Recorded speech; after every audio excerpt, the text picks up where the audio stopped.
খুবাইব বলছেন, তোমরা আমার সঙ্গে যার সাক্ষাৎ করতে দিচ্ছ আমার কারো সাক্ষাতের দরকার নেই, ওযুর পানি দিয়ে দাও। ওযুর পানি দেওয়া হলো, ওযু বানালেন, নামাজে দাঁড়ায় গেলেন। নামাজ শুরু হয়ে গেছে। প্রথম রাকাতটা আস্তে আস্তে পড়ছেন, জীবনের শেষ নামাজ। উনি বুঝতেছেন আমার জীবনের শেষ নামাজ। ওযু বানায় প্রথম রাকাত আস্তে আস্তে পড়েন। দ্বিতীয় রাকাতে গিয়ে মনে মনে চিন্তা করলেন, আমি যদি লম্বা করে নামাজ পড়ি কাফের মুশরিকরা ভাবতে পারে খুবাইব বুঝি মৃত্যুর ভয়ে নামাজটাকে লম্বা করছে। তাড়াহুড়ো করে নামাজটা শেষ করে দুহাত তুলে দোয়া করছেন, আল্লাহ তাআলা আমি জানি আমি মনে হয় বাঁচবো না আল্লাহ, আমি যদি দুনিয়া থেকে বিদায় হয়ে যাই তোমার কাছে ফরিয়াদ করে, আজকে 4টা মাস গত হতে চলে রাসূলকে দেখি না, আমি যদি আল্লাহ দুনিয়া থেকে বিদায় নিয়ে নেই, আমার বিদায় সালামটা তুমি আল্লাহ নবীর দরবারে পৌঁছায় দিও। এখানে ভালোবাসার একটা যোগ হলো, তিনি হচ্ছেন মুহাম্মদ সাল্লাল্লাহু আলাইহি ওয়াসাল্লাম। আল্লাহকে 1 নাম্বার, নাম্বার 2 কে বলেন মুহাম্মদ সাল্লাল্লাহু আলাইহি ওয়াসাল্লাম। নবীর নাম মুখে নেয় না, শুধু মানুষের নাম মুখে নেয় এমন লোক আছে না নাই বলেন? আমার আল্লাহর পরে কোন নবীর নাম মুখে নেব আমরা? মুহাম্মদ সাল্লাল্লাহু আলাইহি ওয়াসাল্লাম। নবীর প্রতি দরুদ পড়ব, নবীকে বেশি করে দরুদ পড়ে রাসূলকে খুশি করে ফেলবো। নবীর প্রতি দরুদ যার ঘন ঘন হবে, আমি আজকে একটা আমল শিখায় গেলাম, ঘুমানোর পূর্বে বেশি করে দরুদ পড়বেন, নবীর সাক্ষাৎ আপনি স্বপ্নে পেয়ে যাবেন। আল্লাহ কবুল করুন। জোরে বলি আমিন, আরো জোরে আমিন। আমার ভাইয়েরা, এই কথা বলেই খুবাইব করলেন কি, দ্রুত গতিতে দৌড়ে দৌড়ে শুলে কাষ্টের দিকে যাচ্ছেন। সবাই বলছে খুবাইব মৃত্যুর জন্য কেউ দৌড়ায় নাকি? খুবাইব বলছেন, তোমরা আমাকে ভুল বুঝতেছ, আমি ফাঁসির কাষ্টের দিকে যাচ্ছি ঠিকই, কিন্তু আল্লাহ তাআলা আমাকে 8টা জান্নাতের দরজা দেখায় দেখায় দিতেছেন। কি তার আল্লাহর নৈকট্য হাসিল করেছেন। এবার হাত বাঁধা হলো, পা বাঁধা হলো। হঠাৎ করে একজন লোক এসে রাসূলকে ইনসাল্ট করে বলতেছে, ও খুবাইব, তোর এই জায়গায় হাত পা বেঁধে যদি মুহাম্মদকে এখানে রাখা হতো কতই না ভালো হতো। নাউজুবিল্লাহ। এই কথাকে সহ্য করার মতো নাকি? ইমানদার তো সহ্য করতে পারে না। সঙ্গে সঙ্গে খুবাইবের শক্তি সেই সময় যতটুকু ছিল, বর্ণনায় এসেছে তিনি মুখের মধ্যে অনেকক্ষণ ধরে থুতুগুলো জমা করছিলেন, অনেকগুলো থুতু মুখের মধ্যে নিচ্ছেন। জমা করে যে ব্যক্তি বলেছে এই জায়গায় মুহাম্মদকে হাত পা বেঁধে এখানে রাখলে কেমনটা হতো, সে লোকের মুখ বড় বড় একটা থুতু মেরে বলছেন, মুখ বড় থুতু মেরে বলছেন, আল্লাহর কসম, নবীর একটা পশমের ক্ষতি আমার সামনে হবে, আমি তাকে হালে ছেড়ে দেব না। আল্লাহু আকবার বলেন। আর আমার নবীকে নিয়ে কত বাজে কথা বলে, কত ব্লগে কত কথা হয়। আজকে গোটা দুনিয়াতে সবচাইতে বেশি মার খাচ্ছে কারা? বলেন কারা? মুসলমানেরা মার খাচ্ছে। অথচ গোটা দুনিয়ার নেতৃত্বে মুসলমান দিয়েছি, কিন্তু সেই নেতৃত্বের আসন থেকে, শাসকের আসন থেকে শাসিতের আসনে কেমনে গেল? মুসলমান তো এইরকম করে হাত রাখার জাতি ছিল না, মুসলমান ছিল দেওয়ার জাতি। আজকে মুসলমানদের এই করুণ পরিণতি কেন হলো, কি জন্য হলো? আল্লাহ তাআলা নিজেই তার ফাইন্ড আউট করেছেন, নিজেই তার ব্যাখ্যা দিয়েছেন। আল্লাহ রাব্বুল আলামিন বলছেন, আফাতুমিনুনা বিবা'দিল কিতাবি ওয়া তাকফুরুনা বিবা'দ। তুমি কিতাবের কিছু অংশ মানবে, কিছু অংশ মানবে না। বলবে মুখ দিয়ে সমাজে তা চলতে পারে না, বিভিন্ন অজুহাত। হাত দুইটার পাশাপাশি আরেকটা হাত, ডান হাত বাম হাত, আরেকটা হলো কি অজুহাত। এই অজুহাত যারা দেখাবে, আল্লাহ তাআলা বলছেন, তোমরা যদি কিতাবের কিছু অংশ মানো, কিছু অংশ না মানো, তাহলে কি হবে? ইল্লা খিজিয়ুন ফিল হায়াতিদ দুনিয়া, দুনিয়ার জিন্দেগিতে লাঞ্ছিত হবে, আখিরাতে ক্ষতিগ্রস্তদের অন্তর্ভুক্ত হয়ে যাবে। ফলাফলটা কে দিয়ে দিলেন? আসতে বলবেন না, কে দিয়ে দিয়েছেন? বিশ্বদ্রষ্টা কবি আল্লামা ইকবাল, বড় একজন বড় দার্শনিক ছিলেন। আল্লামা ইকবাল বলেছেন, একজন বড় ফিলোসফার ছিলেন। আমেরিকা ইউনিভার্সিটি থেকে যিনি পিএইচডি ডিগ্রি নিয়েছেন, সেই সময় আমেরিকার সভ্যতা তাকে গ্রাস করতে পারে নাই, কারণ তিনি তার চোখের মধ্যে রেখেছেন কাবার, মক্কা মদিনার ধুলি। তিনি বলেছেন, ও জামানে মে মুআজ্জাজ থে হাম মুসলমান হোকর, और तुम खारे हुए तारिके कुरआन होकर। সে যুগের মানুষেরা কোরআনে কারীমকে সম্মান করার কারণে, কোরআনকে আনুগত্য করার কারণে, কোরআনের হুকুমকে সমাজের মধ্যে বাস্তবায়ন করার কারণে গোটা পৃথিবীতে মুসলমান নেতৃত্বের আসনে সমাসীন ছিল, মর্যাদা আসনে সমাসীন ছিল। যেদিন থেকে মুসলমান কোরআনটাকে ছেড়ে দিয়েছে, সেদিন থেকে মুসলমান লাঞ্ছিত বঞ্চিত হতে শুরু করেছে। কাশ্মীরে মুসলমানকে মারে হিন্দু ভাইরা, ইরাকের মুসলমানদেরকে মারে খ্রিস্টানেরা, ফিলিস্তিনের মুসলমানকে মারে ইহুদিরা, আরাকানের মুসলমানদেরকে মারে বৌদ্ধরা। গোটা পৃথিবীতে মুসলমান আজকে মার খায়। আবার মুসলমানকে মারে কিছু মুনাফিক নামক মুসলমানেরা। আস্তে কোন কেন, জোরে কোন, ঠিক কিনা? সব মুসলিম কি মুসলিম নাকি? খ্রিস্টানের ছেলে খ্রিস্টান হতে পারে, বৌদ্ধের ছেলে বৌদ্ধ হতে পারে, ব্রাহ্মণের ছেলে ব্রাহ্মণ হতে পারে, কিন্তু ইমামের ছেলে ইমাম হতে পারে না। যোগ্যতা লাগবে। মুসলিমের ছেলে মুসলিম হতে পারে না, তার যোগ্যতা লাগবে, ঈমান থাকতে হবে। এটাই হলো ইসলামের স্পিরিট। এই জন্য ইসলামকে মানবো আমরা 1 আনা 16 আনা। গতকালকে একটা মাহফিল ছিল আমার দিনের বেলা, আমার পাশে এমপি মহোদয় বসা। আমি এমপি মহোদয়কে বললাম, শুনুন এমপি মহোদয়, কোন কাজ অর্ধেক মানলে পরে, অর্ধেক করলে পরে সেই কাজে কখনো সফল আমরা হতে পারি না। পৃথিবীর যে কোনো কাজ আপনি অর্ধেক করবেন, অর্ধেক করবেন না, হবেন না সফল। ইসলামটাকে অপূর্ণাঙ্গ না পূর্ণাঙ্গ? কিন্তু আমরা কি পূর্ণাঙ্গ মানি নাকি? আস্তে কবেন না, মানি নাকি? আপনি মাহফিল এসেছেন, আল্লাহ তাআলা তার রাসূলকে দিয়ে বলেছেন, তোমরা যখন হাঁটবে, তোমরা যখন চলবে, তখন তোমার বামে চলবে না ডানে চলবে? বলেন বলেন। রাস্তায় চলার আদবটা ইসলাম কি শিখেছে? বামে না ডানে? আমরা রাস্তায় চলি বামে না ডানে? বলেন বামে না ডানে? 1000 বার আপনি চেষ্টা করেন না কেন, আপনি তো ডানে চলতে পারবেন না। কারণ দেশের প্রচলিত ট্রাফিক আইন আছে না নাই? ট্রাফিক আইন হলো বামে চলো, আল্লাহর আইন হলো কি? ডানে চলো। আমেরিকায় যান, সেখানে ডানেই চলে। ওরা ইসলাম মানে, আর আমাদের কি ইসলামের বাইরে রাখে। আমার ভাইয়েরা, এখানে যারা বসে আছেন, সুদ খাওয়া কি? আস্তে করে, সুদ খাওয়া কি? আমরা দোয়া করি, দোয়া তো কবুল হয় না।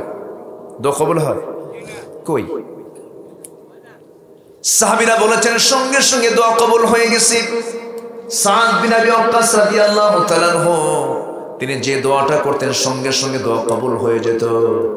যখন তাকে বলা হলো এর কারণটা কি, তিনি বলতেন, আমি যখন কোনো খাবার নিয়ে খেয়ে বসি, আগে দেখি খাবারটার উৎস কোথায়, খাবারটা আসছে কোন জায়গা থেকে, ইনকামটা আসছে কোন জায়গা থেকে, সেই হিসাব কি এখন আছে নাকি? 14 লক্ষ কোটি টাকা দেশ থেকে পাচার করলো কোন পীর সাহেবরা? জাতীয় পত্রিকায় আসছে। এটা তো আমার জরিপ না। দুর্ভিক্ষ কেন হবে? দুর্ভিক্ষ কেন আসে?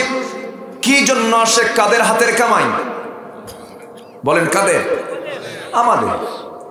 রাশিয়া ইউক্রেনকে হামলা করলো কেন? কোনো কিছুর অভাব না, প্রভাব। অভাবের কারণে এই আক্রমণটা নয়, প্রভাবের কারণে আক্রমণ। আমি দেখাচ্ছি আমার ক্ষমতা কত। আমার বন্ধুগণ, এই যে গোটা বিশ্ব জুড়ে বিশ্বায়ন, এই ক্রাইসিসকে আমরা যদি আল্লাহর কাছ থেকে, যদি আল্লাহকে যদি বলি, আল্লাহ বিশাল ক্রাইসিস থেকে উদ্ধার করে, আল্লাহকে কোনো ক্রাইসিস রেখেছেন নাকি বলেন? তেলের কোনো সংকট আল্লাহ রাখেন নাই। সংকট সৃষ্টি করছে আল্লাহ না মানুষ? আল্লাহ না মানুষ? আমার নবীজি মক্কা মুকাররমা থেকে 4টা চুট্টা খাইয়া ফালাইয়া দেয়। এটা কি আমার কথা? আফসোস করেছে। আমার ডানে চোর, বামে চোর। ডানে কারা? ওনার ডানে কারা? বঙ্গবন্ধুর কথা এটা। আমার ডানে চোর, বামে চোর, সামনে চোর, পিছনে চোর। আফসোস। নেতা আফসোস করে কথাগুলো বলেছে। কোথায় যাবেন? কেউ কাউকে দাম দিতে চায় না তো। নেতা মঞ্চে কথা বলে, কর্মীরা সিয়ার নিয়ে মারামারি করে। একটা কুত্তা গ্রুপ আর একটা শিয়াল গ্রুপ। এই তো, কেউ কাউকে বিশ্বাস করে না। মূল কারণ হলো কি নাই? আসতে বলবে না, কি নাই? কোরআন আছে, আদব আছে। কোরআন নাই, আদব নাই। একটা জরিপ প্রশ্ন করি আপনাদের, মাদ্রাসা আর কলেজ, অস্ত্র পাওয়া যায় মাদ্রাসায় না ভার্সিটিতে? ভালো করে, আমি ঢাবির ছাত্র ছিলাম, আমি ঢাবিতে পড়েছি। ভাঙ্গাচুরা কিছু এলেম কালাম নাই, তেমন পড়াশোনার চেষ্টা করেছি। শুরুটা করেছি মাদ্রাসায়। আদব বলতে যেটা, আচ্ছা মাদ্রাসায় শিক্ষক ছাত্রকে পিটায় না ছাত্র শিক্ষককে পিটায়? শিক্ষক ছাত্রকে পিটনের দরকার আছে না নেই? যেদিন থেকে দেশের শিক্ষকরা তাদের হাত থেকে লাঠি সরায় নিছে, শাসন সরায় নিছে, বেয়াদবি শুরু হয়েছে সেদিন থেকে।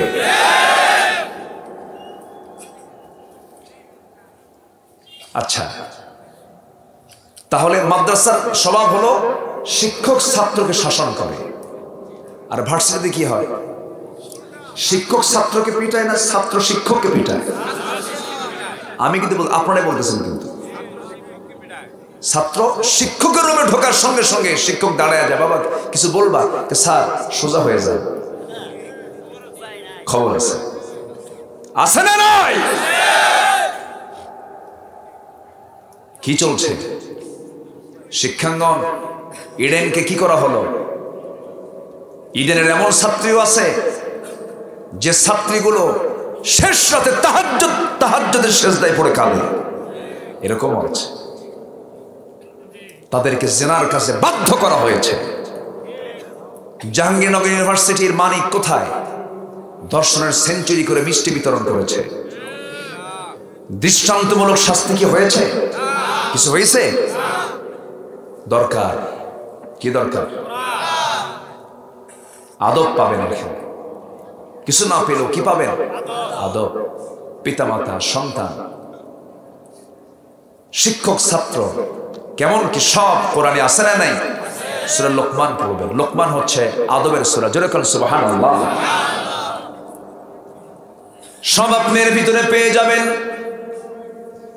আজকে কিছু সূরা বলে দিচ্ছি আপনাদের। সূরা হুজুরাত পরিবারে পড়াবেন, সূরা লোকমান পড়াবেন, সূরা নূর পড়াবেন। আপনার সন্তান আপনার পায়ের কাছে এসে বসবে, দোয়া করবে। শুধু টাকা হলেই কিন্তু সুখ হয় না। বিশাল বড় বিলাসী বাড়ি হলে সুখ পাওয়া যায় না। সুখ পেতে হলে রিজিক কিন্তু শুধু টাকা পয়সা নয়। আপনার সবকিছু আছে কিন্তু বউটা আরেক দিকে লাইন মারে, লাভ আছে নাকি? সবকিছু আপনার আছে, ছেলেটা ইয়াবা খায়া শীত হয়ে পড়ে থেকে গাঁজা খায়া, লাভ আছে নাকি? আমার বন্ধুগণ, আদর্শ নাগরিক গড়তে হবে, আদর্শ সমাজ গড়তে হবে। লক্ষ লক্ষ কোটি কোটি টাকা রাস্তায় পড়ে থাকবে, কেউ সেদিকে তাকাবে না, কারণ সে ভয় করে কাকে? কিন্তু টাকা তো দূরের কথা, জুতাই থাকে না মসজিদে। আমার ভাইয়েরা, আগের মানুষ ছিল তোমার তোমার, আর এখনকার মানুষের চিন্তা হলো সব কি আমার আমার। এই চেতনা কেন এসেছে? এই চেতনা আসার মূল কারণ হলো নৈতিক শিক্ষা থেকে আমরা বঞ্চিত হয়েছি। কোরআন থেকে আমরা দূরে চলে গেছি। কোরআনকে আমরা সুন্দর করে পড়বো, জানবো, ইমানটাকে লালন করব সারা জীবন। আমরা জেনেছি ওযুর ফরজ কয়টা, ওযু ভঙ্গের কারণ কয়টা? 7টা। সবাই মুখস্থ বলে ফেললেন। ওযুর ফরজ 4টা, ওযু ভঙ্গের কারণ 7টা। কিন্তু আমি যদি আপনাদেরকে প্রশ্ন করি ইমান ভঙ্গের কারণ কয়টি, আমরা সবাই কিন্তু বলতে পারবো না। ইমান ভঙ্গের কারণ আছে না নাই? আমার ইমান কোন দিন চলে গেছে নিজেও জানি না। কথা বুঝলেন কি? বলবো? সবাইকে শুনতে রাজি আছেন? আল্লাহর কসম করে বলি, আমি দরদ দিয়ে কথা বলার চেষ্টা করি। কেউ মনক্ষুণ্ণ হবেন না। মাইন্ডটাকে সেট আপ দিতে হবে, ফিরে দাঁড়াতে হবে। ভুল করেছে অনেক, তওবা করে আল্লাহর সামনে সঁপিয়ে দিতে হবে সবকিছু। দিন শেষে আমার কেউ না, দিন শেষে আমার কে? আসতে বলবেন না কে? মার পেটে আমাকে দেখেছেন কে? যিনি মার পেটে দেখেন তিনি কি দুনিয়াতে দেখতে পারবেন না? কি করে খাবে তুমি? দেখছেন একটা হাফেজ, আমার দেশের একটা ছেলে গোটা পৃথিবীকে হারিয়ে দিয়েছে, আলহামদুলিল্লাহ বলেন। গভর্নমেন্টকে ধন্যবাদ, তাকে রাষ্ট্রীয় সম্বর্ধনা দেওয়া হয়েছে। মাননীয় ধর্মমন্ত্রী মহোদয় তিনি সম্বর্ধনা দিয়েছেন। সম্বর্ধনা কেন দেওয়া হলো? নাস্তিক পাড়ার কিছু নাস্তিক ওদের গায়ে চুলকানি শুরু হয়েছে, কি একে আবার রাষ্ট্রীয় সম্বর্ধনা দিতে হবে হাফেজকে? এটা কোনো যোগ্যতা হলো? 30 পারা কোরআন মুখস্থ করেছেন, নাকি কোনো যোগ্যতা না? তোর 14 গোষ্ঠী নিয়ে আয়। কোরআন মুখস্থ করা এত সস্তা বিষয় নয়। কোরআন মুখস্থ এটা একটা রহমত। আলহামদুলিল্লাহ বলে, যদি বলি আলহামদুলিল্লাহ। হাওয়া লেগেছে কোরআন তেলাওয়াতের। ফিফা চলছে কাতারে, না? কাতারে তো ফিফা চলছে। কোন গ্রুপ, ব্রাজিল না আর্জেন্টিনা? বলে কোথায় ব্রাজিল কোথায় আর্জেন্টিনা? এখানে ব্রাহ্মণবাড়িয়া মারামারি করে শহীদ হয়। কি পাবলিক আমার দেশে, আজব। খেলোয়াড়ের জার্সি না পড়ে রাসূলুল্লাহর সুন্নাত জার্সি পড়ো, রাসূলের ফলোয়ার হয়ে যাও। তুমি কি জানো না ব্রাজিলে প্রকাশ্য আযান নিষিদ্ধ? তুমি কি জানো না আর্জেন্টিনায় প্রকাশ্য আযান মাইক নিষিদ্ধ? তুমি কাকে ফলো করছো? হ্যাঁ, শরীর চর্চার জন্য আপনি খেলতে পারেন, কিন্তু যেখানে জুয়া আছে, যেখানে জুয়ার আসর বসবে, সেখানে ক্ষতি আছে না নাই? আসতে বলবেন না, আছে না নাই? আচ্ছা, মেসির ছেলে বয়স হয়ে গেছে 16 বছর। 16 বছর বয়স, আবার সে বিয়ে করতেছে নতুন করে। ওদের বাচ্চা আগে হয়, এরপরে বিয়ে হয়। সেই সিস্টেম আবার আমার দেশেও আসছে। আগে গায়ে হলুদ, আগে বাচ্চার মা, এরপরে গায়ে হলুদ, এরপরে বিয়া। এরকম রেকর্ড আছে না নয়? তারা হচ্ছে সেলিব্রিটি। আমাদের তাহজিব তামাদ্দুন কোথায় গেল আজ? অত্যন্ত লজ্জার কথা এগুলো। ইসলামের দিকে একটু ব্যাক। ইসলাম শান্তি বাবা, নচেত শান্তির কোনো পথ অন্য কোথাও। বাড়িতে লেগেছে আগুন, নিভানোর জন্য কি দরকার? পানির দরকার। বাড়িওয়ালা বলছে লেগেছে আগুন, কে আছো আমাকে বাঁচাবে? একজন ওই বাড়ির পাশে দিয়ে নিয়ে যাচ্ছিল ড্রাম ভর্তি ডিজেল। বাড়িতে লেগেছে আগুন, বিসমিল্লাহ বলে 1 ড্রাম ডিজেল দিছে ঢেলে। আগুন কমবে না বাড়বে? আরেকজন যাচ্ছিল 1 ভ্যান ভর্তি লাকড়ি খড়ি নিয়ে। আগুন তো বাড়বেই, কারণ আগুন নিভানোর জন্য তো পেট্রোল ডিজেল অকটেন লাকড়ি খড়ি নয়। আগুন নিভানোর জন্য যেমন প্রয়োজন পানি, সমাজের আগুন বন্ধ করার জন্য প্রয়োজন কোরআনের বিধান। আস্তে বলুন, কেন জোরে বলেন ঠিক কিনা? সবকিছু আল্লাহ পাক সাজিয়ে গুছিয়ে দিয়েছেন। সবকিছু আল্লাহ তাআলা এর মধ্যে বলে দিয়েছেন, কোনো কিছুই দরকার নাই আর। মানুষের জন্য আল্লাহ নিজেই বলে দিয়েছেন, সবকিছু আমি তোমার জন্য সবকিছু ওপেন করে দিয়েছি। এক মাহফিলে বলতেছিলাম সবকিছু আছে। এক কৃষক সামনে থেকে দাঁড়ায় বলে, হুজুর এর মধ্যে কি আলু আছে নাকি? এরকম কিছু লোক থাকে তো। বললাম আলু কেন? ওয়াদাসিহা ওয়াদাসিহা ওয়া বাসালিহা, আদা রসুন পেঁয়াজও আছে। জোরে বলে সুবহানাল্লাহ। সূর্যের নিজস্ব আলো আছে, চাঁদের নিজস্ব আলো নাই। এই তথ্য এসেছে কি 500 বছর আগে? না। সৌর জগৎ নিজের গবেষণা করে তারা হালে এসে প্রমাণ করেছে সূর্যের নিজস্ব আলো আছে, চাঁদের নিজস্ব কোনো আলো নাই। কোরআন আজ থেকে 1500 বছর আগে বলছে চাঁদের নিজস্ব আলো নেই, সূর্যের নিজস্ব আলো আছে। সুবহানাল্লাহ বলবেন? আজ থেকে 200 বছর আগের বিজ্ঞানীরা বলতো পৃথিবী নয় সূর্য ঘোরে। এখনকার বিজ্ঞানীরা বলতেছে না, সূর্য নয় পৃথিবী ঘোরে, ওদের মাথায় ঘোরে। আল্লাহ কোরআনে সূরা ইয়াসিনে তাই স্পষ্ট করে দিয়েছে। জোরে বলি সুবহানাল্লাহ। শুনবেন, কথাগুলো শুনবেন, একটু কান লাগান। কোরআনকে বুঝতে হবে সায়েন্সকে সামনে রেখে, কোরআনকে বুঝতে হবে আইনকে সামনে রেখে। পৃথিবীর মানুষের তৈরি করা আইনের অসারতা কোরআন প্রমাণ করে দেয়। পশ্চিমা বিশ্বে উত্তরাধিকারী যে সম্পত্তির বিধানগুলো আছে, একবার বিধান করলো কি, বাপের বড় সন্তান বেশি পাবে। 10 বছর এই আইন থাকতে দেখা গেল বাপের কোনো বড় বেটা বেঁচে থাকে না, সব মার্ডার হয়ে যায়। কি কথা কি বুঝতেছেন আপনারা? আল্লাহ তাআলা যে বিধান দিয়েছেন ফারায়েজ, যে উত্তরাধিকারীর বিধান দিয়েছেন, কিয়ামত পর্যন্ত ব্যালেন্স, এর মধ্যে কেউ কোনো কিছু ঢোকাতে পারবে না। সূক্ষ্ম আইন, সূক্ষ্ম বিচার, সূক্ষ্ম রায় দিয়েছেন। সুবহানাল্লাহ। পৃথিবীতে বিবাহর প্রথা, ইসলাম যে সিস্টেম দিয়েছে, পৃথিবীর কোথাও আপনি এত সুন্দর সিস্টেম পাবেন না। অর্থাৎ আল্লাহর বিধানের উপরে যারাই কলম বসাবে তাদের ঈমান নাই। তাদের ঈমান আছে? আমাকে বানিয়েছেন কে? তিনি কি ভালো বোঝেন না? তিনি তো ভালো বোঝেন। এজন্য ঈমান ভঙ্গ করা যাবে না। সবার আগে আমরা কি ঠিক রাখবো বলেন? ঈমান ঠিক রাখবো। কিন্তু ঈমান তো ঠিক থাকবেই, কারণ নামই হলো ঈমান আলী। কি নাম? নাম হলো মুহাম্মদ ঈমান আলী। মুহাম্মদও আছে, মুহাম্মদ ঈমান আলী, কিন্তু ফজরে ওঠে না। নাম হলো ফজর আলী, ঘুম থেকে উঠে সকাল 10টায়। নাম হলো হিম্মত আলী, ট্রাকের চাকা নয়, সাইকেলের চাকা, বাস চলি ভয় করে। নাম হলো হিম্মত আলী। নাম হলো আতর আলী, কিন্তু গাজার গন্ধে কাছে যাওয়া যায় না। নাম দিয়ে কাম হবে না। আল্লাহ তাআলা কাজে বিশ্বাসী। ইসলামটাকে গ্রহণ করতে হবে ভালোভাবে, আমলের নিয়তে। আল্লাহ তাআলা বলছেন, বান্দা শোনো, 3টা কাজ করবে, আমি তোমাকে সিদ্দিক খেতাব দিয়ে দেব। কি খেতাব বলেন? সিদ্দিক খেতাব আমাদের দেশে আছে না নাই? টাঙ্গাইলের সিদ্দিকি আরো বেশি, ঠিক কিনা বলেন? আল্লাহ তাআলা বলছেন, শোনো, আমি তোমাকে সিদ্দিক খেতাব দিয়ে দেব। সিদ্দিক খেতাব মূলত কার দেওয়া?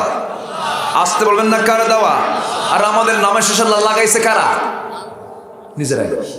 মিথ্যার বলি ছড়ে মুখ থেকে, নাম হচ্ছে সিদ্দিকি। আছে না নাই? অনেক ব্যক্তির নামে এসেছে সিদ্দিকি, কিন্তু আল্লাহ বলছেন, বান্দারে 3টা কাজ করবা তুমি, আমি তোমাকে সিদ্দিক খেতাব দেব। মহাসত্যবাদীর খেতাব দিয়ে আমি তোমাকে আল্লাহ আমার 8টা জান্নাতের দরজা তোমার জন্য খুলে দেব। জোরে বলে সুবহানাল্লাহ। তাহলে আমরা খেতাব নেব কার কাছে? আমরা কার থেকে খেতাব পেতে চাই? আমরা কার দফতর থেকে আমরা পুরস্কার পেতে চাই? আল্লাহর দফতর থেকে। আল্লাহ কোথায়? হ্যাঁ, সুন্দর উত্তর দিয়েছেন একজন। আরশে আজিম। আর রহমানু আলাল আরশি ইস্তাওয়া। আমার আল্লাহ তাআলা আরশে আজিমের সমাসীন আছেন। এবং আল্লাহ তাআলা তিনি কত উপরে আছেন? তিনি কি শুধু উপরে না সবার উপরে? বলেন, শুধু উপরে না সবার উপরে? সবার উপরে নামে একটা সূরা আছে। কি নাম বলেন? না, সূরাতুল আ'লা। বলেন সূরাতুল আ'লা। বলেন আ'লা। আরো জোরে আ'লা, আরো জোরে আ'লা, আরো জোরে আ'লা। আ'লা মানে উপর, সুপারলেটিভ ডিগ্রি। ইসনে তাফসীরের সিগা সবচেয়ে উপরে। তিনি কে? আল্লাহ। তিনি কত উপরে? আমাদের মাথার উপরে সামিয়ানা এখন দেখতে পাচ্ছি, এর উপরে আছে মেঘখণ্ড। দিনের বেলা দেখতে পাই মাথার উপরে সূর্য, রাতের বেলা দেখতে পাই চাঁদ, আর সাথে কিছু তারকারাজি। তারকা কি 2টা 3টা নাকি? গোটা আকাশ জুড়ে অসংখ্য আছে না নাই? গোনা যায়? গুনে শেষ করতে পারি আমরা? আচ্ছা, ওই মিটিমিটি করে জোনাকির মতো জ্বলে থাকে সেই তারকাগুলো বড় না সূর্য বড়? বলেন। আচ্ছা, তারকা কত বড়? একটু শোনো, আল্লাহ কত উপরে আছেন। এই সূর্য পৃথিবী থেকে 9,30,00,000 মাইল দূরে। ওই সূর্য পৃথিবী থেকে 13 লক্ষ গুণ বড়। 228টি দেশ গোটা ওয়ার্ল্ডে। এই 228টি দেশ 13 লক্ষ গুণ এই পৃথিবী থেকে বড় হলো ওই সূর্যটা। ওই সূর্য আবার ওই তারকা, এদের ডিফারেন্স কেমন? দেখি আমরা জোনাকির মতো, কিন্তু ওই তারকাটা এত বড়। বেটেল জুইস নামে একটা তারকা আছে, যা সূর্যের চাইতে 33 কোটি গুণ বড়। ছোট হয়ে গেছে মনে হয় নাকি?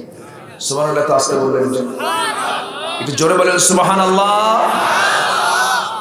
মাথায় কি খেলে কিছু এখন? আর তো খেলার কথা না। আমার বন্ধুগণ, আল্লাহ কত মহান, আল্লাহ কত বিশাল, আল্লাহ কত বড়। আমি 3টা সফর করতে গেলে আমার ভিতরে আল্লাহর ভয়টা বেশি চলে আসে। যখন আমি পাহাড়ে উঠি, যখন আমি সমুদ্রের সামনে দাঁড়াই, আর যখন আমি বিমানে চড়ি, তখন ভাবি আল্লাহ তুমি কত বড়, কত মহান, কত বিশাল।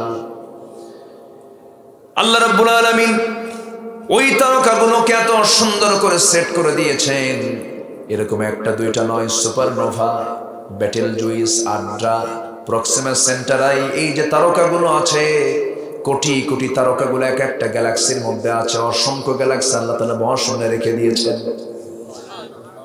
আমার ভাইয়েরা, চাঁদের দেশে মানুষ গেছি, যদি কেউ শখ করে বসে যে চাঁদের দেশে গেছি আমরা, তারকার দেশে যাব, তারকার দেশে যদি কেউ যেতে চায়, পৃথিবীর সবচেয়ে নিকটবর্তী তারকার নাম হলো প্রক্সিমা সেন্টারাই। সেই প্রক্সিমা সেন্টারাই যদি কেউ যেতে চায়, বর্তমান দুনিয়ার সুপার সবচেয়ে দ্রুতগামী যানবাহন হলো অ্যাপোলো 11। সেই অ্যাপোলো 11-এ চড়ে যদি কেউ যেতে চায়, যার ঘন্টার গতি হলো 40,000 কিলোমিটার, এই গতিবেগে যদি কেউ যেতে চায় সেই তারকার দেশে, তার সময় লেগে যাবে 1,15,000 বছর মাত্র। যাবেন কারা কারা? হাত তোলে। পাবলিক অহংকার দেখায় কি দেখেন না? সিয়ার পাইলে ভাবে যে আমি একখান মাল, তুই কিছুই না। ঠিক কিনা? ফেরাউনকে খতম করেছেন কে? নমরুদকে খতম করেছেন কে? কিসের সুপার পাওয়ার? তোমার কোনো পাওয়ার নেই। খালি 3বার 4বার বাথরুমে যাবা, বাইরে বের হয়ে বউরো সিনবার খুব আম্মা, হুঁশ থাকবে না। ভুল করেন কেন? কি ঠিক কিনা? আমি কি ভুল কইছি কিছু? কিসের পাওয়ার তোমার? আমার ভাইয়েরা, তাহলে তো সম্ভবই না। কেমন করে যাব আমরা সেই জায়গায়? সেই মহাশূন্যের কথা বললাম, এরপরে আকাশ, ব্লু স্কাই, এরপরে আল্লাহ তাআলার আরশ আজিম শুধু নয়, এরপর আরেকটা মহাশূন্য আছে, 7 সামাওয়াত। কোরআন বলছে 7 সামাওয়াত, 1 আকাশ না 7 আকাশ। বলেন কয় আকাশ? 7 আকাশ, 7 মহাশূন্য। আবার দ্বিতীয় আকাশের তুলনায় প্রথম আকাশটা আরো ছোট। কেমন ছোট? মরু সাহারার মধ্যে যদি কেউ হাত থেকে, আঙ্গুল থেকে যদি কেউ আংটি ফেলে দেয় মরু সাহারার মধ্যে, সাহারার তুলনায় আংটি যেমন ছোট, দ্বিতীয় আকাশের তুলনায় প্রথম আকাশ তেমনই ছোট। বিশাল মহাশূন্য 7টা আকাশ পেরিয়ে সিদরাতুল মুনতাহা পেরিয়ে আরশ আজিম, আমার আল্লাহ তাআলা, আমার নবীকে আল্লাহ তাআলা সে আরশ আজিমের মেহমান বানিয়েছিলেন। যেরকম সুবহানাল্লাহ। এমন গতি, মনের গতিতে নিয়ে গেছেন। কিসের গতিতে বলেন? মনের গতিতে। আরশ আজিম দেখেছেন তিনি, ইসরা করেছেন তিনি, 7টা আসমান সফর করেছেন তিনি, সবার সঙ্গে সাক্ষাৎ করেছেন তিনি।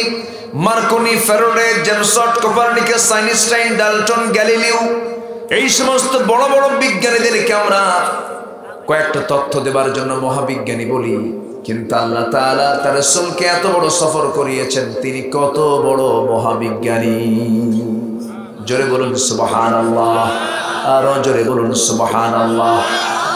সেই 7টা আসমানের উপরে হচ্ছে আমার আল্লাহ তাআলার আরশ। আল্লাহ বলছেন, বান্দারে আমি সবার উপরে আছি, সবাইকে আমি দেখি। ও বান্দা, আমি তোমাকে জান্নাত দিয়ে দেব। জান্নাতের কাজ যদি তুমি করতে পারো, সেই জান্নাতটা হবে অন্য কোথাও না, তুমি আমার প্রতিবেশী হয়ে যাবে, আর শাসিমের সঙ্গেই থাকবে আল্লাহ তাআলার জান্নাত বান্দার জন্য। জোরে কোন সুবহানাল্লাহ। সবাই কি জান্নাত পেতে রাজি আছেন নাকি? নামাজ না পড়া, সুদের কারবার কইরা, মিথ্যা সাক্ষী দিয়া, গীবত শিকায়েত কইরা ভালো হতে হবে, চরিত্র সুন্দর করতে হবে, জান্নাতের প্ল্যান থাকতে হবে। আজকে আমি তাফসীরটা পড়ছিলাম, একটা তাফসীর, একটা ঘটনা চলে আসছে। আমার বন্ধুগণ, একজন এতিম, সে তার বাগানটাকে সুন্দর করে প্রাচীর দেবার জন্য বাগানটা সোজা করে প্রাচীর দিচ্ছে। অন্যজনের একটা খেজুর গাছ পড়ে গেল। সেই লোকটার নাম হচ্ছে আবু লুবাবা। সেই খেজুর গাছটা পড়ে যাওয়ার কারণে সে এতিম সন্তান গিয়ে বলতেছে, প্রাচীর যেহেতু দেওয়া হবে, এই গাছটা আমাকে দিয়ে দিলে পরে আমি মূল্য দিয়ে দেব, আমাকে দিন, আমি তোমাকে দেব না।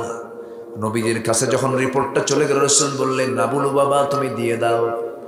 তুমি যদি এতিমের পাশে যদি দাঁড়াতে পারো, এই গাছটা যদি তুমি তার সুবিধার জন্য দিয়ে দাও, আমি তোমার জন্য দোয়া করবো, আল্লাহ তাআলা তার বিনিময়ে তোমাকে জান্নাত দিয়ে দিবেন। এরপর আবু লুবাবা কয়, তাও আমি রাজি না। এরকম বেকুব মার্কা লোক এখন আছে না নাই? আসতে বলবেন না, আছে না নাই? এই যে ভাই ওঠেন কেন? আমি কি দোয়া করে দেব? আমি কি আলোচনা চালাবো? জোরে বলি ইনশাআল্লাহ। একটু বসে। সেই আবু লুবাবা তাও আপত্তি করে বসলো না, আমি দেব না। আমার নবীজির এমন অফার একজন সাহাবীর কানে চলে গেছে, তিনি সাহাবী রাদিয়াল্লাহু তাআলা আনহু। আহারে কি ভাগ্যবান মানুষ! 600টা খেজুর গাছ, 600 খেজুর গাছ বলেন, 600 খেজুর গাছের বাগান। যারা মদিনায় গেছেন এখনো বাগান আছে না নাই? খেজুর গাছগুলো কিন্তু অনেক মোটা মোটা, মদিনার বাগানগুলো। 600 খেজুর গাছ, এত বিশাল বাগান, তার মাঝখানে হলো সেই সাহাবীদের বাড়ি। তার নাম হচ্ছে, উপনাম হচ্ছে আবু দাহদাহ। আবু দাহদাহ রাদিয়াল্লাহু তাআলা আনহু। সেই 600 গাছের ঠিক মাঝখানে তার বাড়ি। যখন নবীর কান থেকে, নবীর মুখ থেকে এই কথা আসছে, এই এতিমের এই গাছটা যে কিনে দেবে, আল্লাহ তাকে জান্নাতে একটা ঘর দিয়ে দেবে। কিন্তু আবু লুবাবা রাজি হলো না। আবু দাহদাহ যখন এই অফারটা শুনতে পেলেন, আল্লাহ, আমি ওই গাছটা কিনে নেব এবং গাছটা কিনে নিয়ে সেই এতিমকে আমি দিয়ে দেব। আবু লুবাবার কাছে এসে বলছে, আবু লুবাবা, ওই একটা গাছ, আমি ওই গাছের বিনিময়ে আমি তোমাকে আমার 600 গাছের খেজুর বাগানটা, আমার বাড়ি সহ তোমাকে দিয়ে দিলাম। জান্নাত কিনে নিয়েছেন তারা, এতিমের পাশে দাঁড়িয়েছেন তারা। সে আবু দাহদাহ একটা গাছের বিনিময়ে 600 গাছ, একটা বিশাল বড় বাগান বাড়ি সহ দিয়ে দিলেন। বাড়ির দিকে আসলেন, বাগানের মধ্যে ঢুকলেন না, বাড়ির মধ্যে ঢুকলেন না, বাইরে দাঁড়ায় আছেন। বাইরে থেকে স্ত্রীকে ডাক দিয়ে বলছেন, স্ত্রী আমার। সহিহ মুসনাদ আহমদের হাদিস, সহিহ হাদিস এসেছে এটা। বাহির থেকে দাঁড়ায় গেছেন তিনি, কারণ তিনি তো বিক্রি করে দিয়েছেন। বাহির থেকে দাঁড়ায় বলছেন, আমার স্ত্রী, আমার পরিবার, আমার সন্তানরা, তাড়াতাড়ি ঘর থেকে বের হয়ে আসো। এই বাড়ি আর আমার নাই, এই বাগানটা আমার নাই। এই বাগানটার বিনিময়ে আমি নবীর কাছ থেকে জান্নাতটা কিনে নিয়েছি। যেরকম সুবহানাল্লাহ। জান্নাত পাওয়ার টার্গেট থাকার দরকার আছে না নাই? আমাদের আসল ঠিকানা কোথায় বলেন? আমরা মাঝে মাঝে ঠিকানা লিখি স্থায়ী ঠিকানা, অস্থায়ী ঠিকানা। আমার হাসি লাগে মাঝে মাঝে।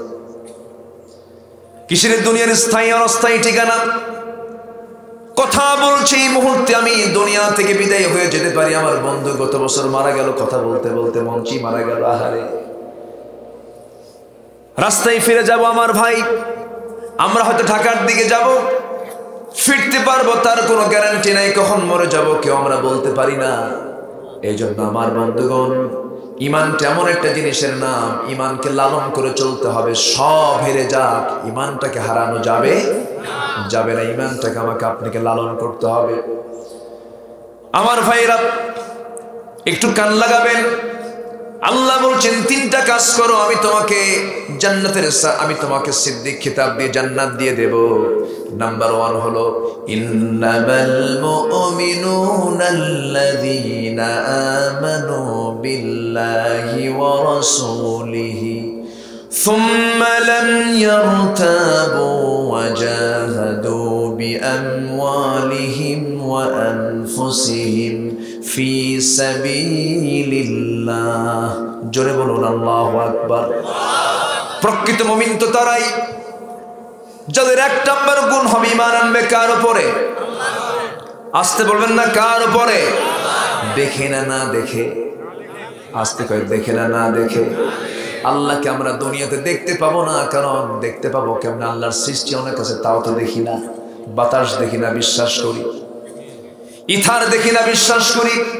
বিদ্যুৎ দেখি না, বিশ্বাস করি। আল্লাহ যদি দৃশ্যমান হতেন, আল্লাহর শক্তি এমন হতো না। যেটাই দেখা যায় না তার শক্তি কম হয় না বেশি হয়? সিডর, আইলা, ফণি, নার্গিস, বুলবুল, নাম শোনেন না? এগুলো কিসের নাম বলেন? ঝড়ের নাম। এগুলো কি দেখা যায় নাকি? এগুলো তো আল্লাহই দিয়েছেন। আল্লাহ মহাশক্তিশালী, আল্লাহকে বিশ্বাস করতে হবে। না দেখে একজন নবী আল্লাহকে দেখতে চেয়েছেন, সেই নবীর নাম কি বলেন? এত সুন্দর তাড়াতাড়ি বাড়িকে আশেপাশে নাকি না? অনেক রাত হয়ে গেছে, মনে হয় দোয়াটা করে দিলে ভালো হয়। যে উঠে যায়, ও নাম্বার হাজত, আচ্ছা হ্যাঁ, শীতের রাত তো, শীতের রাত, যে শীতের রাতে একটু কষ্ট হয়, মানে ঘাম তো নাই, যাওয়ার রাস্তা তো একটাই, একটু কষ্ট হয়। তাহলে আমি কি দোয়া করে দেবো আপনাদের জন্য? শুনতে রাজি আছেন তো? 12টা বাজে কিন্তু, তাও কোনো আপত্তি নাই। বলি আলহামদুলিল্লাহ, জোরে বলি আলহামদুলিল্লাহ। আর কিছু সময় আমি বলবো কথা, খুব বিরক্ত করব না আমি, একটু কান লাগাবেন সবাই। হ্যাঁ, আরো 2 ঘন্টা? এই কি বলে এটা?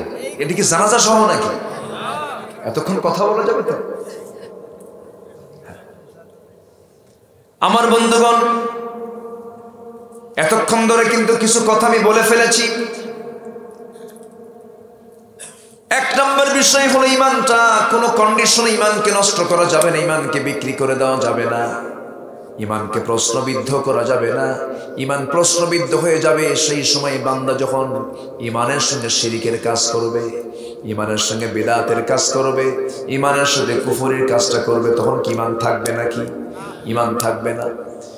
ইমান ভঙ্গের কারণ হলো 1 নাম্বার, আল্লাহ তাআলা বলছেন তুমি যদি ইমান আনার সঙ্গে সঙ্গে যদি জুলুম করো, শিরিক করো, তোমার ইমানটা ভঙ্গ হয়ে যাবে। আল্লাহ তাআলা বলছেন যদি কোনো বান্দা শিরিকের কাজ করে, আমি আল্লাহ বলে দিলাম তার জন্য জান্নাতটা হারাম। ওয়া ইউশরিক বিল্লাহ ফাকাদ হারামাল্লাহু আলাইহিল জান্নাহ। শিরিকটা কাকে বলে? এই যে আল্লাহর বিধানগুলো আছে, এই বিধানটা না মেনে অন্য কোনো বিধানকে বিশ্বাস করলে সে মুশরিক। সে কি মুশরিক? আমরা এই বিধান মানবো কার? আসতে বলবেন না, বিধান মানবো কার? সুদের কাছে যাওয়া যাবে না। সুদের সর্বনিম্ন গুনাহ হলো নিজের মার সঙ্গে জিনা করা, যেরকম নাউজুবিল্লাহ। সেই সুদের মোহর আজকে সমাজে আছে না নাই? বরঞ্চ সুদের কারবার যত বেশি করবেন, নোবেল পুরস্কার তত বেশি পাবেন। আমার ভাইয়েরা, সুদের মতো একটা মারাত্মক অপরাধের কাজ করেও যদি নোবেল পুরস্কার পাওয়া যায়, আমার বন্ধুগণ, এই সমস্ত পুরস্কার আমরা গুনি না। আমরা পেতে চাই জান্নাত, আমরা পেতে চাই কি? জান্নাত।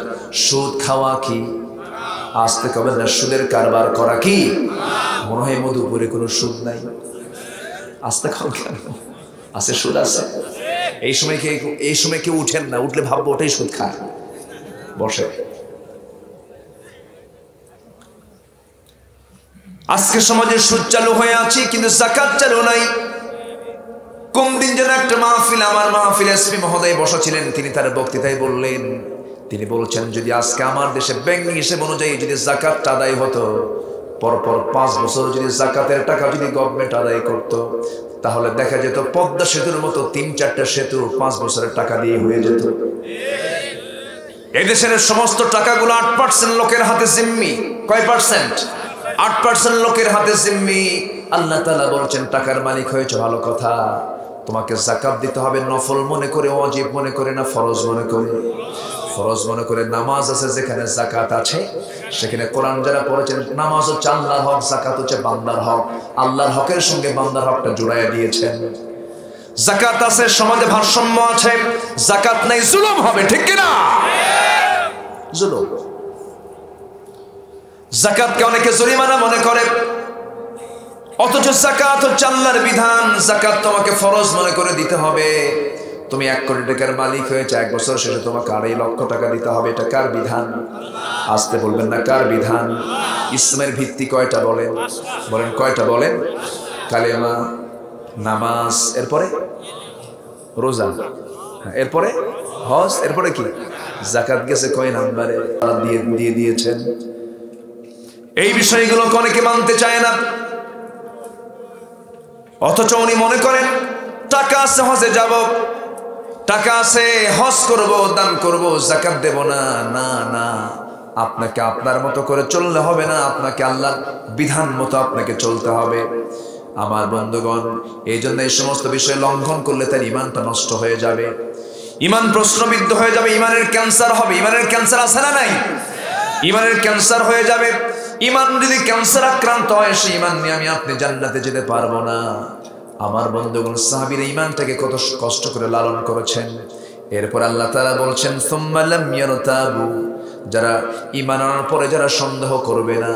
সন্দেহ না করা মানে, আমার বন্ধুগণ, সন্দেহ মানে হলো ঈমান তো আনছি আমি, কিন্তু এই বিধান কি চলতে পারে নাকি, এই বিধানটা চলবে না, এটা মানবো না, এই যে একটা সন্দেহ ভিতরে কাজ করবে, সেই বান্দার ঈমান কখনো মজবুত ঈমান হতে পারে না। আল্লাহ তাআলা বলছেন ঈমান এনেছো, আল্লাহর উপরে রাসূলের উপরে সন্দেহ করা যাবে না। আর সন্দেহ দূর করার জন্য বেশি করে সম্পর্ক রাখবো আমরা ইসলামের সাথে, কোরআনের সাথে। নাম্বার 3 হলো ওয়াজাহাদু ফি সাবিলিল্লাহি বিআমওয়ালিকুম ওয়া বিআমওয়ালিহিম ওয়া আনফুসিহিম ফি সাবিলিল্লাহ উলাইকা হুমুস সাদিকুন। জোরে বলুন আল্লাহু আকবার। নাম্বার 3 হলো ঈমান আনা, 1 নাম্বার। নাম্বার 2 হলো সন্দেহ না করা, ঈমানের উপরে অটুট থাকা, মজবুত থাকা। ঈমান আনা সহজ কিন্তু টিকে রাখা কঠিন।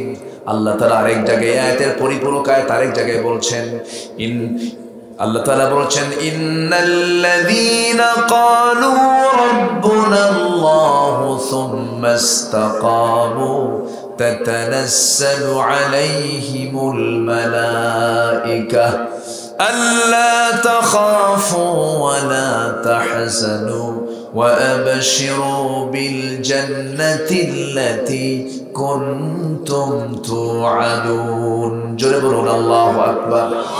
যারা বলবে আমাদের রবকে, রব মানে কি? রব মানে হলো আইনদাতা, বিধানদাতা, হুকুমদাতা। একমাত্র আইন মানবো কার? বামে চলবো না ডানে চলবো। কিন্তু আমরা চলি কোন পথে? বামে বাধ্য হই, কারণ আইনটা আছে ডানে না বামে। বামে, কিন্তু বামে সারা জীবন থাকবে, আমি কিছুই বলবো না, তা কি হয় নাকি? কথা বলার দরকার আছে না নাই? আচ্ছা, আইন 2 প্রকার, একটা বান্দার আর একটা কার। মজবুত আইন কারটা হতে পারে? আকাশ যিনি বানিয়েছেন দুর্বল করে না মজবুত করে। আর মানুষ বানাইছে বিল্ডিং এর ছাদ, এটা মজবুত না দুর্বল? যেটা মানুষ বানায় সেটা কখনো মজবুত হয় না। পৃথিবীতে একটা গাধার আইন মানে না, কিন্তু আজকে মানুষের আইন মানে। আল্লাহ বলছেন বান্দারে আমি তোমার রব।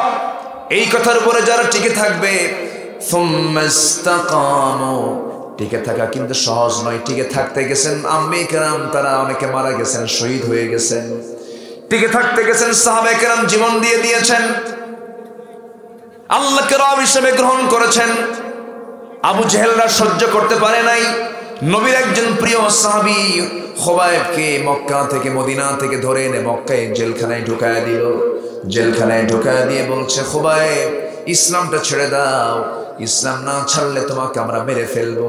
খুবাইব বলছেন, আমার প্রতি অত্যাচার যত বাড়বে আমার ঈমানটা তত বেশি মজবুত হয়ে যাবে। জোরে বলে সুবহানাল্লাহ। কোন ইমামের এই দুনিয়া থেকে তাদের সুখ হয় নাই। আবু হানিফার কথা বলেন, তাকে 8 বছর জেল খাটতে হয়েছে। আমাদের বড় ইমাম আবু হানিফা রাহমাতুল্লাহ আলাইহি 8 বছর জেলখানায় জেল কাটতে কাটতে বিষ প্রয়োগ করে তাকে শহীদ করে দেওয়া হয়েছে। ইমাম আহমদ ইবনে হাম্বলকে দুই হাত পিঠের দিকে শক্ত করে মোড়া দিয়ে বেঁধে হাতের জয়েন্টকে খুলে দিয়েছে। পশুর মতো করে গলায় দড়ি বেঁধে গোটা শহর তাকে ঘুরে, গোটা শহরে তাকে লাঞ্ছিত অপদস্থ করার চেষ্টা করা হয়েছে। এর একমাত্র কারণ হলো তারা বলেছেন আমাদের আইনদাতাকে, আমাদের বিধানদাতাকে। আবু হানিফার দোষ একটাই ছিল, বাদশা মনসুর নামক জালিম বাদশা বলেছিল, আবু হানিফা আমার রাষ্ট্রকে তুমি বৈধতা দিয়ে দাও। আব্বুরা কোথায় যাও? চলে যাচ্ছ? শিক্ষক বলছে, ওস্তাদ বলে দিয়েছে। ওস্তাদ যদি কয়, এদের থাকার আর রাখার উপায় নাই, কারণ এরা একটা কমান্ডে চলে, তাই না?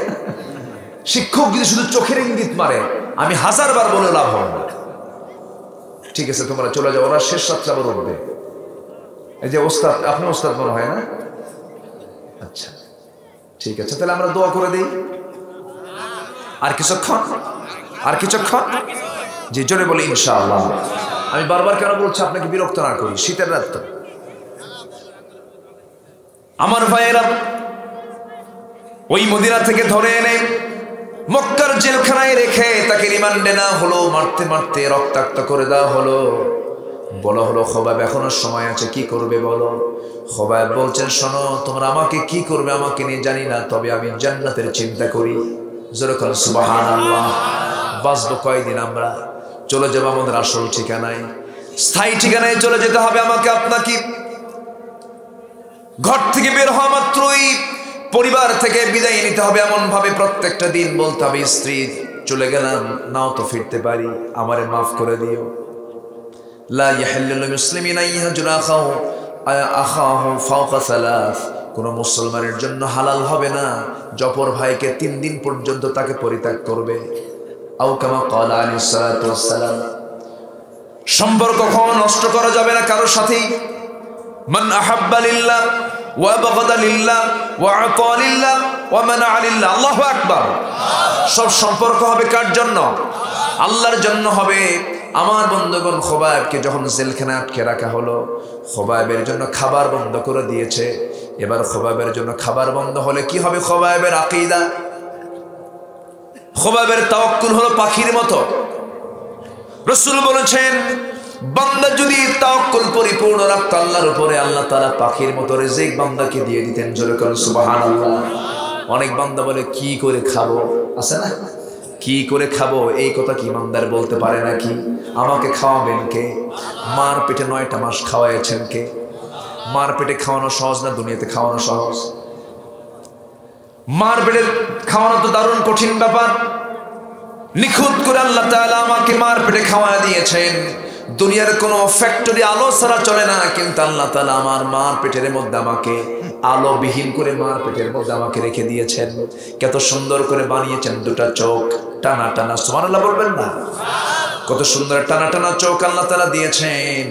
2টা হাত দিয়েছেন, 2টা পা দিয়েছেন, চোখটা কত সুন্দর করে বানিয়ে দিয়েছেন। চোখের পেছনে 20 লক্ষ পার্টস দিয়েছেন। এই যে ক্যামেরার চোখ আছে, তার চাইতে কত শক্তিশালী এই মেগাপিক্সেল এই চোখে আল্লাহ তাআলা রেখে দিয়েছেন। এই চোখ কি নষ্ট না যেন হয়, চোখের মধ্যে অয়েন্টমেন্টও দিয়েছেন। এই চোখের মধ্যে যে পানি আছে, এই পানিটা দুনিয়ার কোন ড্রিঙ্কিং ওয়াটারের মতো পানি নয়। আল্লাহ তাআলা এর মধ্যে কিছু পানি দিয়েছেন, কিছু শ্লেষ্মা দিয়েছেন, ইলেকট্রোলাইটের জটিল মিশ্রণ দিয়েছেন। বান্দার চোখের মধ্যে যখন ধুলা ঢোকে, সঙ্গে সঙ্গে চোখের মধ্যে থেকে পিছন থেকে মেশিন চালু হয়, চোখ পানি বের হয়। জোরে বলেন সুবহানাল্লাহ। এই চোখ দিয়ে খারাপ কিছু দেখবো না, ভালো কিছু দেখবো।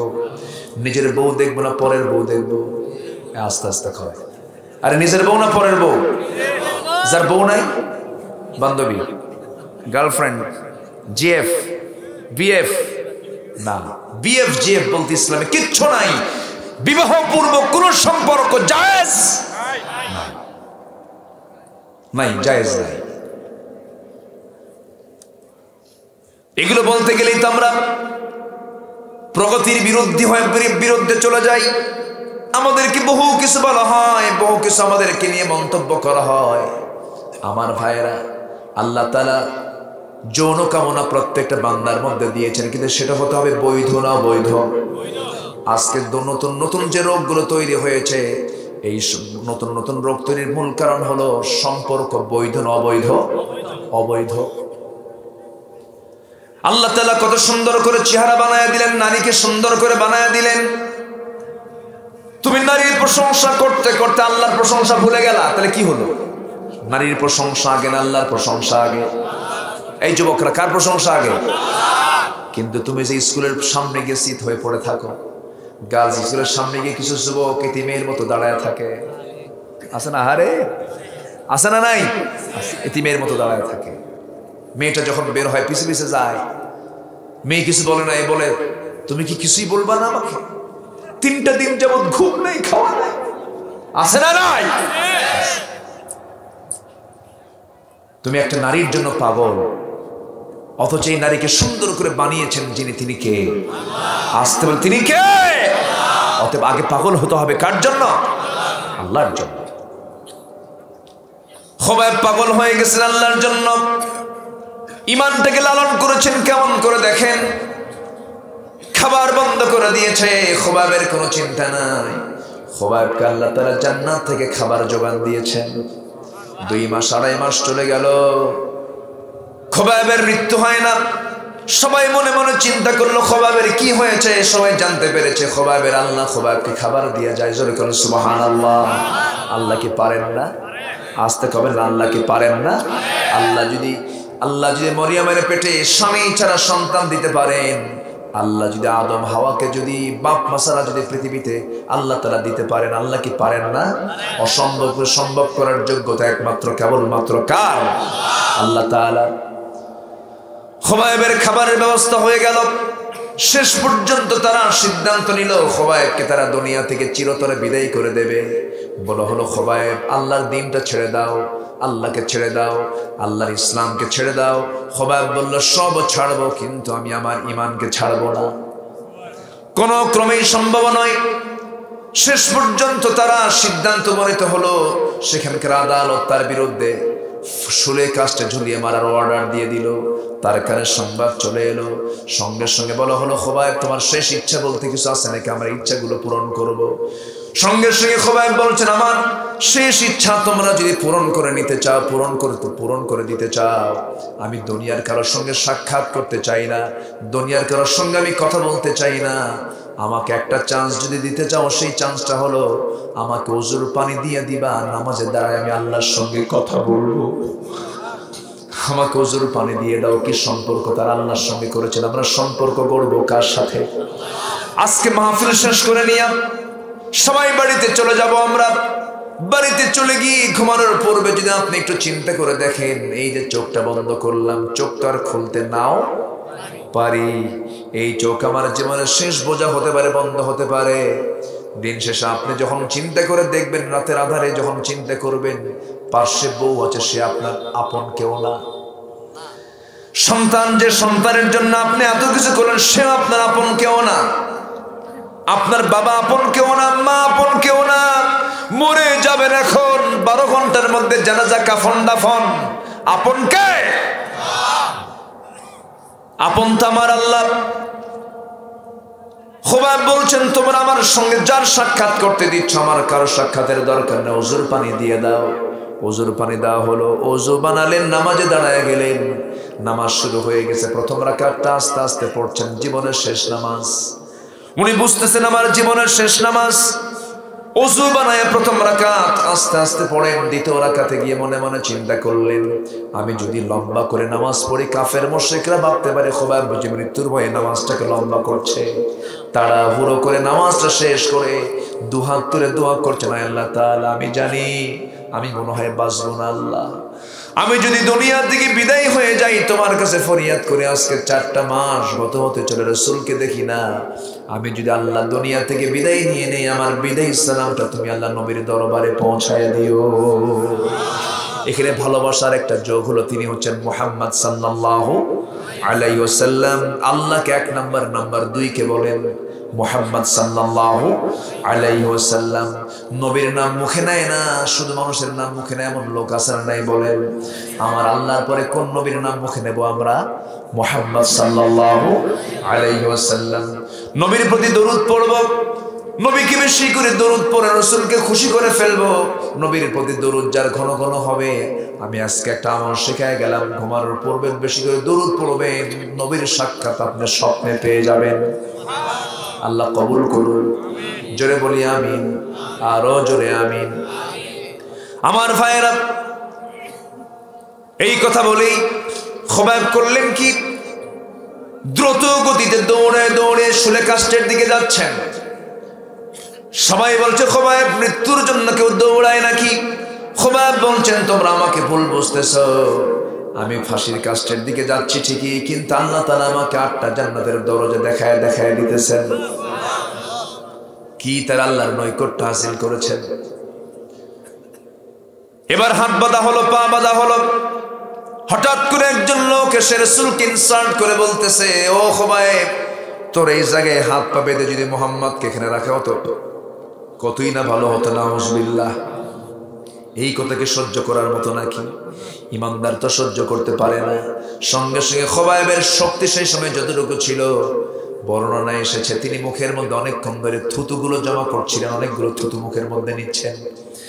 জমা করে যে ব্যক্তি বলেছে এই জায়গায় মুহাম্মদকে হাত পা বেঁধে এখানে রাখলে কেমনটা হতো, সে লোকের মুখ বড় বড় একটা থুতু মেরে বলছেন, মুখ বড় থুতু মেরে বলছেন, আল্লাহর কসম নবীর একটা পশমের ক্ষতি আমার সামনে হবে, আমি তাকে হালে ছেড়ে দেব না। আল্লাহু আকবার বলেন। আর আমার নবীকে নিয়ে কত বাজে কথা বলে, কত ব্লগে কত কথা হয়। রাসূল এতগুলো বিয়ে করলেন কেন? নবীজি নাকি নারী পিপাসু। এই সমস্ত কথাগুলো আমার দেশেও উচ্চারিত হয়েছে। সুযোগ আসুক জিহ্বা টেনে ছিড়ব আমরা। জোরে বলে ইনশাআল্লাহ।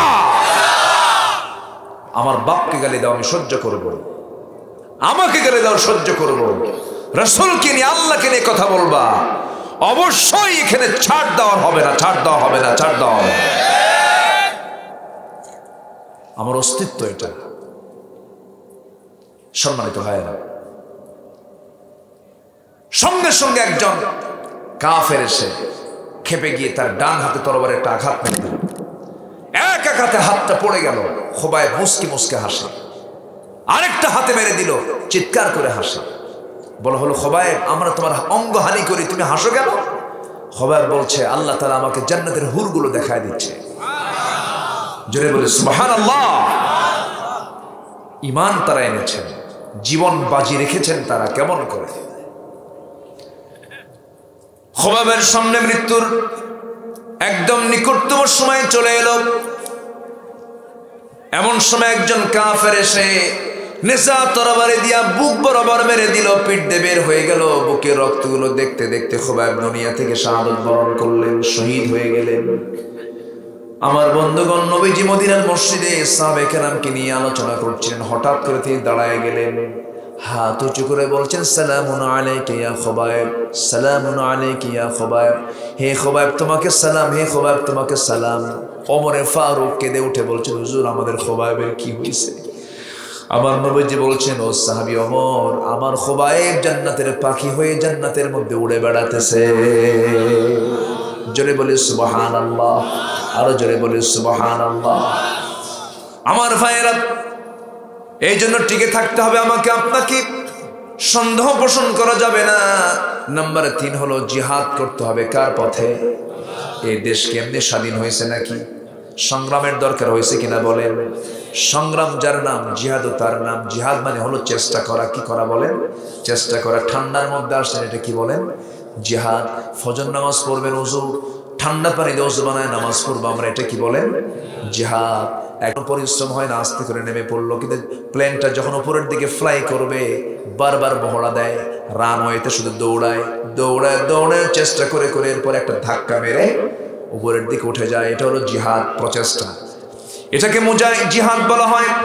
কিন্তু জিহাদ শব্দটা এত গুরুত্বপূর্ণ একটা বিষয়, কিন্তু জিহাদের নাম শুনলে পরে এর মধ্যে জঙ্গি জঙ্গি গন্ধ ঢুকায় দিছে। ঠিক কিনা বলেন?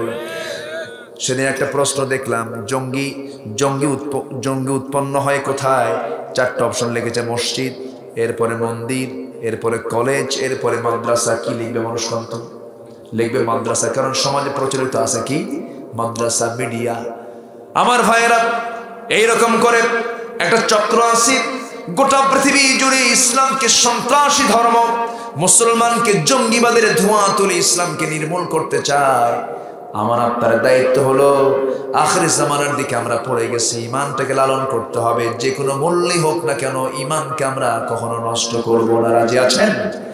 5 ওয়াক্ত সবাইকে নামাজ পড়েন নাকি? 5 ওয়াক্ত নামাজ পড়বেন কার? একটা হাত তুলে দেখান তো দেখি। জোরে বলি, ইয়া আল্লাহ ইয়া রহমান, আমাদেরকে 5 ওয়াক্ত সালাত আদায় করার তৌফিক তুমি আল্লাহ দিয়া দাও। জোরে বলি আমিন, আরো জোরে আমিন। হাত রাখেন। রাগ করলেন নাকি? আমরা চেষ্টা করবো। আল্লাহকে বললাম, আল্লাহ তুমি আমাদেরকে নামাজি বানাও। জোরে বলি আল্লাহুম্মা আমিন। ফজরের সময় জায়গা পায় না, হাদিসে আসছে যদি কেউ জায়গা নাও পায়, 3 শ্রেণীর ব্যক্তির কোনো হিসাব নাই। এটা হচ্ছে নিদ্রিত ব্যক্তি। রুফিয়াল কালাম, কলম উঠিয়ে নেওয়া হয়েছে তার জন্য, কোনো কিছু লেখা হবে না।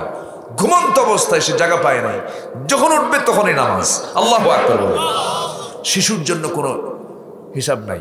আরেকটা হলো যে মস্তিষ্ক বিকৃত পাগল, তার জন্য কোনো হিসাব নাই। কিন্তু ফজরের জায়গা পায় না। ব্রাজিল আর্জেন্টিনার খেলা হবে 3টায়, 2:30টায় জায়গায় বসে আছে। কি মান দেখেন! আমার কথা কি বুঝতেছেন? আল্লাহ তাআলা প্রত্যেকের মাথার ভিতরে কিছু অ্যালার্ম দিয়ে রাখছেন। কোনো অ্যালার্ম ঘড়িও লাগবে না, কোনো ঘড়িও লাগবে না। আপনি যদি প্ল্যান করেন আমাকে ফজর উঠতে হবে, ব্রেন সেটআপ দিয়েছেন, প্রত্যেকের মাথার মধ্যে আল্লাহ তাআলা এক্সট্রা করে একটা অ্যালার্ম ঘড়ি রেখে দিয়েছেন। আপনি জায়গা পাবেন। সিদ্ধান্তের ব্যাপার। আল্লাহ কবুল করুন। আসেন দোয়া করুন। নাকি না? ঠিক আছে, আমি দেখছি। আমি খুবই আনন্দিত, একটা লোকের কোনো নড়াচড়া নাই। আলহামদুলিল্লাহ বলে ভাব সব দেখে মনে হচ্ছে ফজর পর্যন্ত শুনবেন। আপনি শুনবেন নাকি? বললে শুনবেন। দেখছেন বুড়া চাচা কি করে, এত সুন্দর সাদা মাঠা মানুষ, মধুপুর তো মধু আছে, বলি আলহামদুলিল্লাহ। জি, জান্নাতের খাবার হলো মধু। জান্নাতের খাবার কি? মধু। তাহলে এই এলাকার নাম হলো জান্নাতের খাবার দিয়া। আলহামদুলিল্লাহ বলে। আমি এসেছি হলো ময়মনসিংহ হয়ে, থামছিলাম ওই পাহাড় পার হয়ে এক জায়গায় থামছি, থেমেই বললাম এই মধু দে। ওই কি বলে আনারস, ওর মধ্যে মধু আছে না নাই? আচ্ছা। আল্লাহ তাআলা এই এলাকাকে মধু দিয়ে সাজিয়ে দিয়েছেন, বলি আলহামদুলিল্লাহ। তো যাওয়ার শেষে যেন মধু পাই। মধু আছে নাকি আপনাদের? মধু দিয়ে দিবেন, বলি আলহামদুলিল্লাহ।